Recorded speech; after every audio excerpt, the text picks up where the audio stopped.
हंसने भी आया हूँ और फंसाने भी आया हूँ। आदरणीय की बसने भी दिल में और दिल में बसाने भी आया हूँ।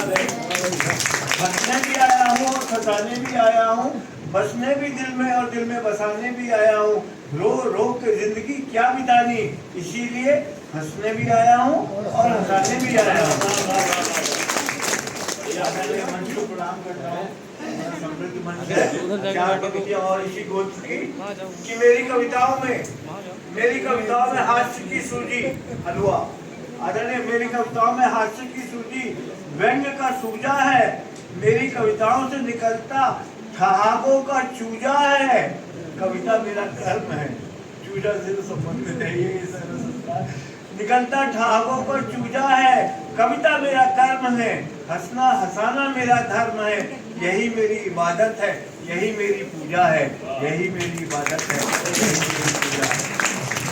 एक नई कविता बड़ी साधारण सी पृष्ठभूमि से उठाई है। कभी आप लोग किराए के मकान में रहे होंगे या कभी किसी को किराए के रूप में, किराएदार के रूप में रखा होगा।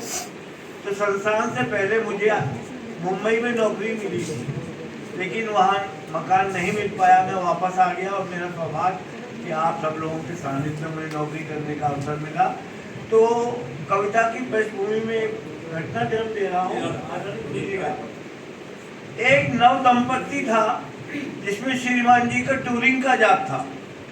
तो वो एक बार ट्रांसफर होकर के मुंबई पहुंच गए, किसी रेस्ट हाउस में ठहर गए। गेस्ट हाउस में नव दंपत्ति थी, नई नई शादी हुई थी, किराए का मकान मिल नहीं रहा था। ब्रोकर के माध्यम से ढूंढना शुरू किया, नहीं मिला। तो एक दिन श्रीमान जी एक हफ्ते के लिए टूर पे बाहर चले गए और श्रीमती जी से कह गए अपनी दुल्हन से कि तुम ब्रोकर के माध्यम से किराए का मकान ढूंढती रहना। तो बात हो गई, श्रीमान जी बाहर। अब श्रीमती जी ब्रोकर के माध्यम से किराए का मकान ढूंढती रही। आखिर 2-3 दिन बाद उन्हें एक मकान पसंद आ गया। तो ब्रोकर बोला, मैडम आप इनको एडवांस दीजिए और मकान पक्का कीजिए किराए का। मैडम बोली कि मेरे पतिदेव बाहर गए हुए हैं, 4 दिन बाद आ रहे हैं, वो भी मकान देख लें, उसके बाद हम एडवांस दे देंगे।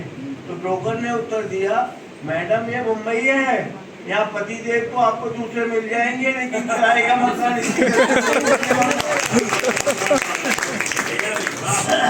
तो कविता प्रस्तुत करता हूँ, तलाश किराए के मकान की मुंबई में।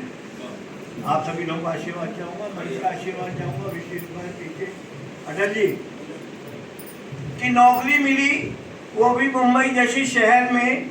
और एक रिश्तेदार के घर पहुंच गया भरी दोपहर में। दरवाजा खटखटाया, एक महिला ने दरवाजा खोला।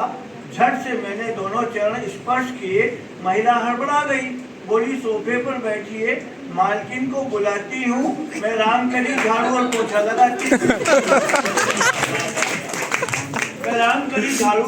लगाती हूँ। सोफे पर बिठाकर वह तो अंदर चली गई। एक दूसरी महिला आई तो चरण स्पर्श की क्रिया मैंने फिर दोहराई। तो पीछे हटती हुई बोली, क्या करते हो भाई, चाय पियेंगे अथवा ठंडा? यह पूछने आई हूँ, घर की मिश्रानी गंगूबाई हूँ। पूछकर वह भी अंदर चली गई। थोड़ी देर बाद एक तीसरी महिला आई। दूध का जला डॉक्टर साहब मट्ठा भी फूक फूक कर पीता। थोड़ी देर बाद एक तीसरी महिला आई तो इस बार मैंने गौर से निहारा। सफेद साड़ी, साधारण रंग रूप और काया। मैंने अकड़कर कहा, तुम और इस घर की आया? तो बोली, इसका मतलब रामकली और गंगूबाई ने सही बताया है कि बरेली के पागल खाने से कोई बात नहीं आया।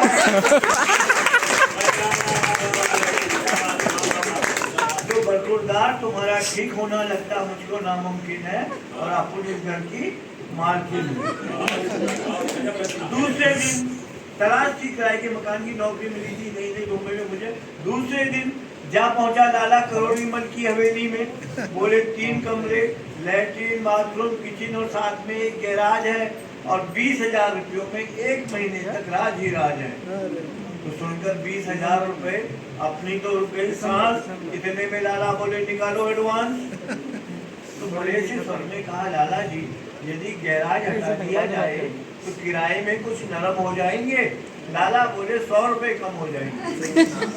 मैंने कहा तंग जगह है, सुबह और शाम खलेगा, यह पकड़िए 100 रुपए एडवांस, फिलहाल तो गैराज में ही काम चलेगा।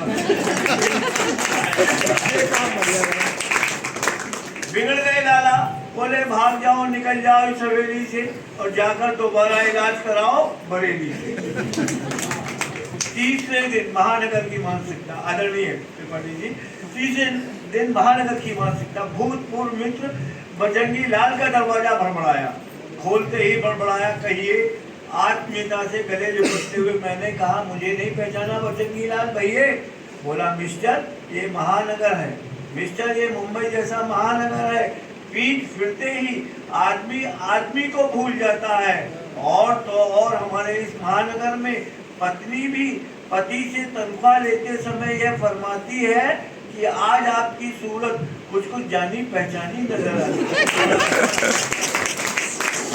तो समझे मिस्टर, दफा हो जाओ इसी पल से और जाकर दोबारा इलाज कराओ किसी अच्छे मेंटल हॉस्पिटल से। चौथे दिन जब व्यक्ति हर ओर से हताश और निराश हो जाता है तो ज्योतिषियों और तांत्रिकों के पास जाता है। तो मुंबई में कई बार गया, कवि सम्मेलन में, शैलेश जोड़ा, तारक मेहता के कार्यक्रम में भी गया, तो वहाँ मैंने देखा कि फुटपाथ पर तोता लेकर के कुछ ज्योतिषी बैठे होते हैं। तो वहीं से मैंने पंक्ति उठाई कि चौथे दिन जा टकराया फुटपाथ पर बैठे एक ज्योतिषी से। ज्योतिषी बोला, जो पूछोगे बतलाऊंगा, जो पूछोगे बतलाऊंगा, 51 रुपए नकद धरवाऊंगा, और कल्लू की अम्मा किसके साथ चली गई है मंगलवार को बताऊंगा। मैंने कहा किस भ्रम में हैं आप? मैं नहीं